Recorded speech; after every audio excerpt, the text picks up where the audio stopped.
Your authority goal, the compass for all tech B2B marketing. That's our topic for this episode. Let's start by defining what an authority goal is. Authority goal, it's pretty much the starting point for when you want to build authority. Let's say you've been following my conversation, you're sold on the idea of, okay, we've been doing this wrong all this while, focusing on SEO and content and just blogging. We've been putting the cart before the horse, and now we want to set things right. We want to focus on building authority. Let's say you've decided that for your organization, you see the need for it. Well, you start right here. You start by framing your authority goal. That's the first step. And what is this authority goal? You can think of it as the destination that you want to reach with your marketing. Or another way to put it is, what do we want the market to believe about us, to believe about our product or solution? That's a deeper question. It's not just what features do we want to be known for, but what do we want them to believe about us? Just to clarify, this is not your company mission statement. For example, some organizations have multiple products. Mid to large size organizations have multiple products. So each of those products would need an authority goal because they are operating in a specific market or niche, and they need a clear authority goal to win in that niche.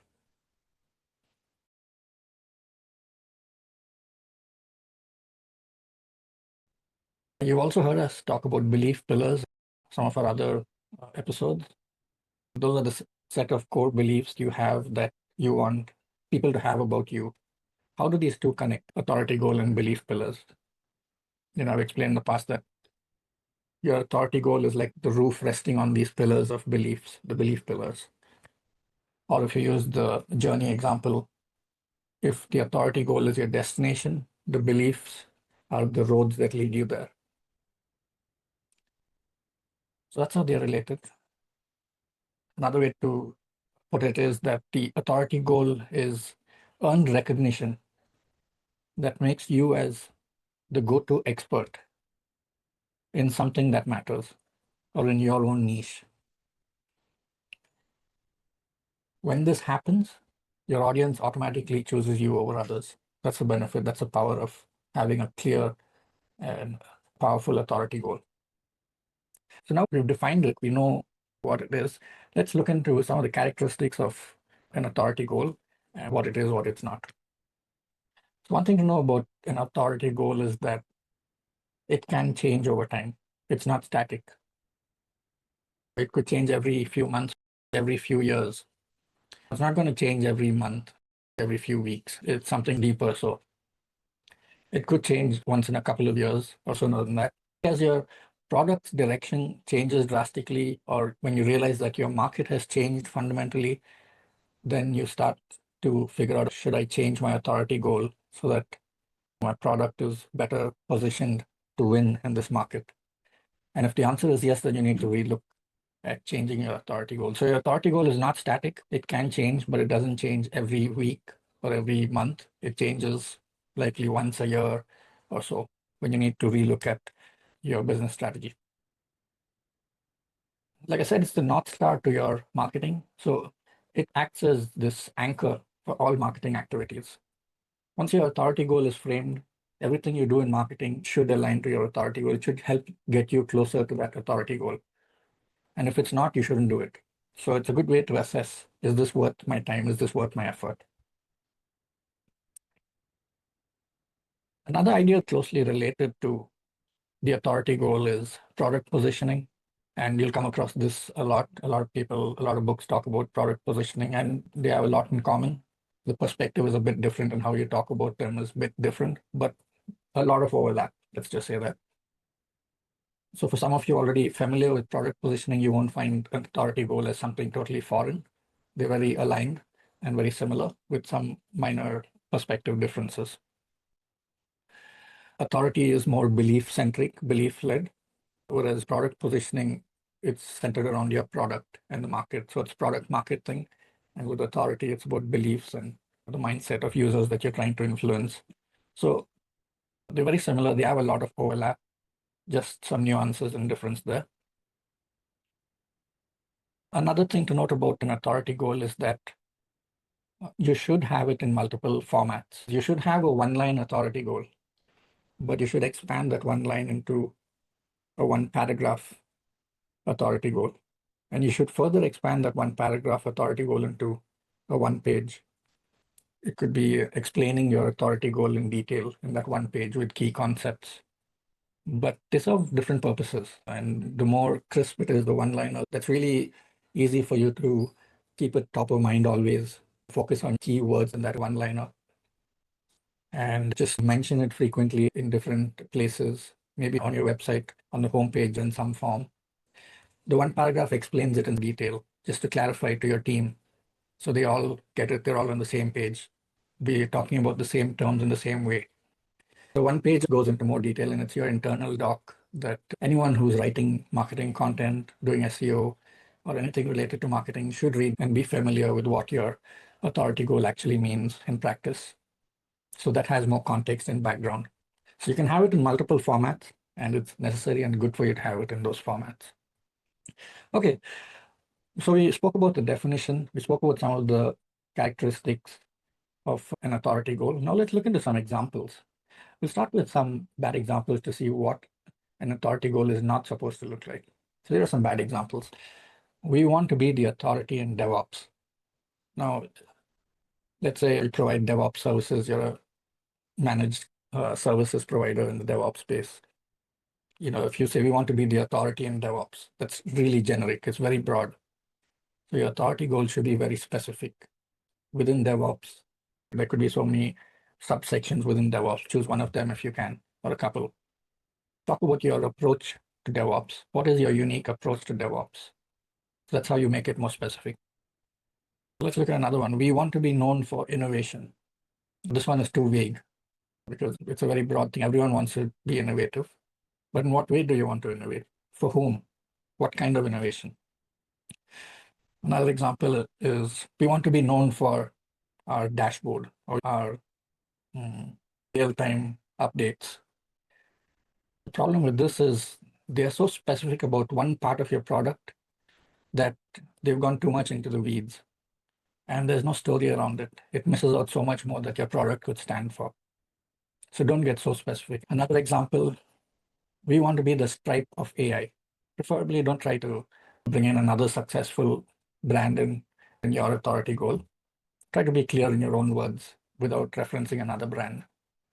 It also gets confusing this way. Use clear, specific words that mean something.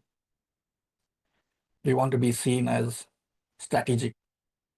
Right? So that's very internal. That's like what your team culture probably should be like, but it's not really an authority goal that you want to project outward.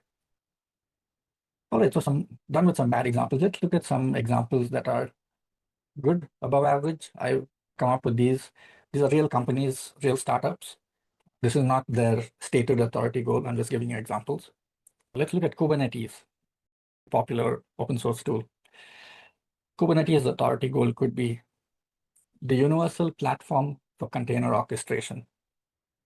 Instead of container orchestration, it would be something else because Kubernetes may want to do something broader than just container orchestration in its authority goal. Right? So options are available there, but this is an example of a fairly decent authority goal for Kubernetes. Datadog, popular monitoring tool, authority goal, the trusted platform for unified observability. Right, simple. Now, you definitely expand on this. These are all really short examples, but you get the direction, and that's the key part.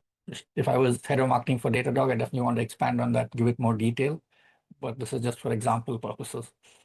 HashiCorp, the authority on infrastructure as code and cloud tooling, or with their push to centralize their tools now, it would be something on the lines of centralized cloud management as well. Grafana Lab, Grafana, a really popular visualization tool. The open source leader in composable observability. Very specific. Linkerd, one of the most popular service mesh tools, their authority goal. The easiest, most secure service mesh for Kubernetes. Notice easiest because which competitor can't say they're the easiest? The most obvious competitor to this is Istio. They're known to be difficult to set up, to install, to maintain. Linkerd is on the other end of the spectrum, really easy to work with. So easy in their authority goal makes a big difference. And secure, which is really a priority for service meshes. Another example, open telemetry. The standard for unified vendor-neutral observability data collection. This one has a lot of loaded terms and will take some time to process, but it's very clear, it's very specific. It has a lot of layers to it. So your authority goal can be like that, layers, and each word chosen carefully. So these aren't taglines that will show up on the homepage. This is for internal purposes, for you to understand how you want to be seen by others and how you want to see yourself as a brand, as a product. Now, a version of this will show up on your homepage in the hero section. So it should influence that, but it's not exactly word for word what should show up on your homepage. As we conclude, we've gotten a good understanding of what is an authority goal. It's the destination that you want to reach. It's the anchor point for all your marketing. It's your North Star. If you don't have an authority goal, which is likely most startups in the B2B tech space, then don't rest until you find yours, until you decide what is your authority goal. And another tip is not to do this alone. If you're the head of marketing or you're the co-founder, don't sit by yourself and try to come up with the best, most innovative authority goal for your team. Sit with 3 to 5 of your closest stakeholders, the people in charge of functions, and together discuss this. What do you really stand for? What do you want to be known for? We're not talking about the process of defining your authority goal. We'll cover that in a separate episode. But this episode is about just defining it and understanding what it is and what it's not and why it's important. We'll soon talk about an exact process and what you discuss when you sit together as a team. Key takeaway for today, if you're doing marketing without any authority goal, it's likely your marketing is going in different directions and it's all over the place. It's not unified and it's not producing results. You don't stand for something. And like I said, if you don't stand for something, you'll fall for anything. So if you don't have an authority goal, start thinking about it, working on it. It's the centerpiece. It's what holds all your marketing together.